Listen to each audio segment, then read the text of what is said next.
ആരായി നേരത്തെ? ഹലോ അമ്മ, ഞാനാ ഫർണോ. Happy Christmas. നീയായിരുന്നോ? എന്താ ഈ വഴി? ക്രിസ്മസ് ഒക്കെ അല്ലേ, മമ്മീനൊന്ന് കണ്ടേച്ചു വാങ്ങി വിചാരിച്ചു. പിള്ളേരൊന്നും വന്നില്ലേ? ആരും വന്നില്ലടാ, എന്താണാവോ. അത് പോട്ടടാ, ക്രിസ്മസ് ആയിട്ട് മമ്മക്ക് നീ എന്തുകൊണ്ട് വന്നു? മമ്മക്കൊന്നും കൊണ്ടുവരേണ്ടി ഫെറിനും കൊണ്ടൊക്കെ വരുമെന്ന് തോന്നുന്നുണ്ടോ?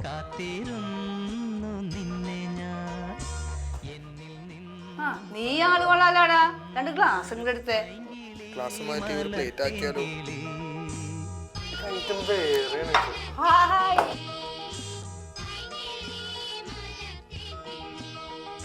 ഇത് പൊളിച്ചലടാ, ഇത് എവിടുന്ന കേക്ക്? അമ്മ, ഇത് കൊറിയാസ് കേക്ക് പുതിയതായിട്ട് ലോഞ്ച് ചെയ്ത ചോക്ലേറ്റ് പ്ലം കേക്ക്. മമ്മ ഇത് മുഴുവനും കഴിച്ചോ, കാരണം ഇതിൽ പ്രിസർവേറ്റീവ്സും ഇല്ല, കെമിക്കൽസും ഇല്ല, പിന്നെ ഇത് ട്രാൻസ് ഫാറ്റ് ഫ്രീയും ആണ്.